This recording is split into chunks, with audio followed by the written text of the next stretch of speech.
Hi friends, welcome to Satya's Lifestyle channel. இன்னைக்கு நம்ம பார்க்க போற ரெசிபி வந்து ஒரு கிரேவி ரெசிபி தான் பார்க்க போறோம். ப்ரோக்கோலி வச்சு ஒரு கிரேவி தான் எப்படி பண்ணலாம்ன்றதை பார்க்கலாம். இது நல்லா டேஸ்ட்டும் நல்லா இருக்கும். இது ரொம்ப சாஃப்ட்டா இருக்கும். காலிஃப்ளவரோட இது ரொம்பவே சாஃப்ட்டா இருக்கும். உடனே ஒரு 10 to 15 மினிட்ஸ்ல இது நம்ம ரெடி பண்ணிடலாம். இது எப்படி பண்ணலாம்ன்றதை பார்க்கலாம். இது வந்து எதுக்கெல்லாம் சூட் ஆகும் அப்படின்னா இட்லி, தோசை, சப்பாத்தி, பூரி, பரோட்டா, கீ ரைஸ்க்கு இது நல்லாவே சூட் ஆகும். இது எல்லாத்துக்குமே இது நல்லா சூட் ஆகும். இது எப்படி பண்ணலான்றதை பார்க்கலாம். நான் தண்ணி நல்லா ஹீட்டாக ஆக்கிட்டுருக்கேன். அதில் கொஞ்சமாக சால்ட்டு சேர்த்துக்கிறேன். தண்ணி நல்லா ஹீட் ஆகிடுச்சு. நம்ம வந்து இந்த மாதிரி இப்போ எடுத்து வச்சுருக்க ப்ரோக்கோலி எல்லாத்தையும் இந்த தண்ணியில் போட்டுக்கலாம். நான் கொஞ்சம் பெரிய பெரிய பீசஸாக தான் வச்சுருக்கேன். நான் தண்ணியில் போட்டு எடுத்த பிறகு இதை நான் குட்டி குட்டியாக கட் பண்ணிப்பேன்.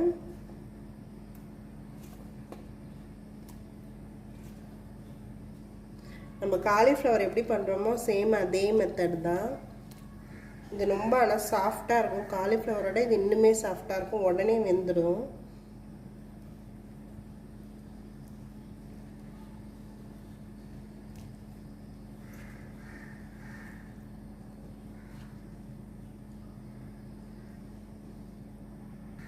இது ஜஸ்ட் ஒரு 2 மினிட்ஸ் இருந்தால் போதும்.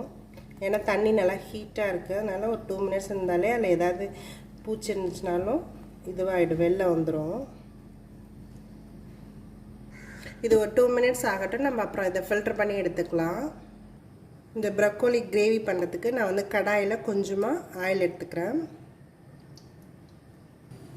எண்ணெய் நல்லா ஹீட் ஆகிடுச்சு. நான் வந்து இதில் தாளிக்கிறதுக்கு வெறும் பூண்டு மட்டும்தான் எனக்கு யூஸ் பண்ணுறேன். பூண்டு வந்து குட்டி குட்டி பீஸாக கட் பண்ணியிருக்கேன். அதுவும் கருவேப்பிலையும் போட்டுக்கிறேன். இது கொஞ்சம் நல்லா வதங்கணும். இந்த பூண்டோட ஸ்மெல் வந்து இந்த எண்ணெயில் இறங்குற அளவுக்கு நம்ம வதக்கிக்கலாம். இந்த பூண்டு நல்லா வதங்கிடுச்சு. நான் வந்து இப்போ ஆனியன் வந்து இந்த மாதிரி பீசஸாக கட் பண்ணி வச்சுருக்கேன். அதை ஆட் பண்ணிக்கிறேன். இந்த ஆனியன் வந்து நம்ம நல்லா வதங்கணும். அப்போ தான் இந்த கிரேவி வந்து நல்லா டேஸ்ட்டாகவும் இருக்கும்.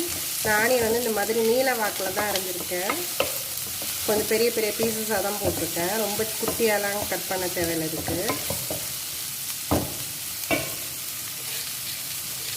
இந்த ஆனியன் வதங்குற தேவையான அளவுக்கு நான் சால்ட்டை சேர்த்துக்கிறேன். இந்த கிரேவியில் நல்லா இந்த கார்லிக்கோட ஸ்மெல்லும் இந்த ப்ரோக்கோலி ஸ்மெல் மட்டும்தான் இருக்கணும். இதில் இஞ்சிலாம் எதுவும் சேர்க்கக்கூடாது. இது நல்லாயிருக்கும். இந்த டேஸ்ட்டு, இந்த ஸ்மெல்லும் நல்லாயிருக்கும், டேஸ்ட்டும் நல்லாயிருக்கும். இது ஒரு ஹாஃப் வந்து நல்லா வதங்கிடுச்சு. இன்னுமே ஒரு ஹாஃப் வந்து இது நல்லா வதங்கணும். வெங்காயம் நல்லா வதங்கி ப்ரௌனாக வர அளவுக்கு இதை நம்ம வதக்கி எடுத்துக்கலாம். இந்த வெங்காயம் கொஞ்சம் ப்ரௌன் ஆகிடுச்சு. நான் வந்து இப்போ ஒரு தக்காளி கட் பண்ணி வச்சுருக்கேன். அதை ஆட் பண்ணிக்கிறேன். இந்த தக்காளியையும் நம்ம நல்லா வதக்கி தக்காளி நல்லா கரையிற அளவுக்கு நம்ம இதை வதக்கிக்கலாம். நான் இந்த வதங்கினதுலேருந்து கொஞ்சமாக எடுத்து அரைச்சிக்க போகிறேன். ரொம்ப இல்லை, நான் கொஞ்சம் தான் எடுக்கிறேன்.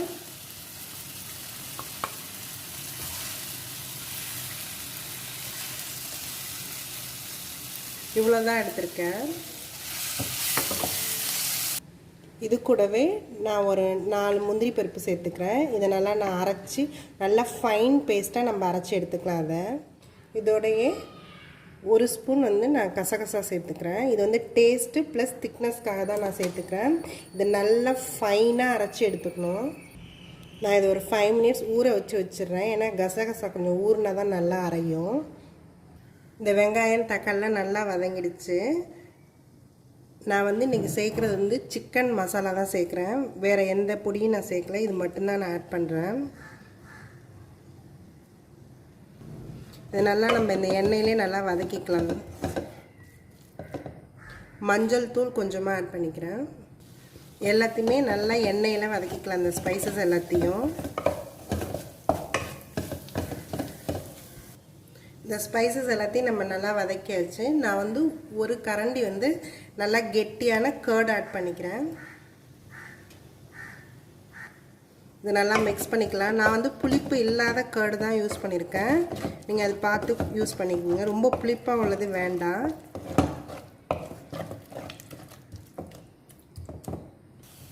இப்போ இந்த நம்ம ஃபில்டர் பண்ணி வச்சுருக்க ப்ரோக்கோலி எல்லாத்தையும் இதில் ஆட் பண்ணிக்கலாம்.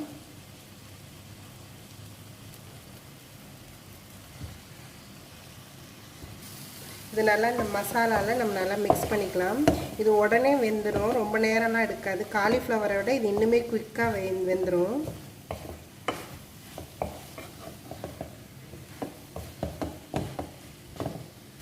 இது நல்லா இந்த மசாலாவோட மிக்ஸ் ஆகிடுச்சு. நம்ம லைட்டாக தண்ணி தெளித்து இதை வேக வைக்கலாம். கொஞ்சமாக தண்ணி ஊற்றினா போதும், ஏன்னா இதிலே தண்ணி விடும். இதை நம்ம க்ளோஸ் பண்ணிடலாம். ஒரு 3 மினிட்ஸ் போதும், இது உடனே வெந்துடும். இந்த ப்ரக்கோலியில் பண்ண கிரேவி ரெடி ஆகிடுச்சு. இது வந்து சப்பாத்தி, தோசை, பூரி, பரோட்டா எல்லாத்துக்குமே இது நல்லாயிருக்கும். இது நீங்களும் ட்ரை பண்ணி பாருங்கள். இது வந்து காலிஃப்ளவரோட இன்னுமே சீக்கிரமாக வெந்துடும், டேஸ்ட்டும் நல்லாயிருக்கும். இது நீங்களும் ட்ரை பண்ணி பாருங்கள். மறக்காமல் எங்கள் சேனலை சப்ஸ்கிரைப் பண்ணுங்கள். என்னோடய வீடியோஸ் எல்லாத்தையும் பாருங்கள். தேங்க்யூ ஃபார் வாட்சிங்.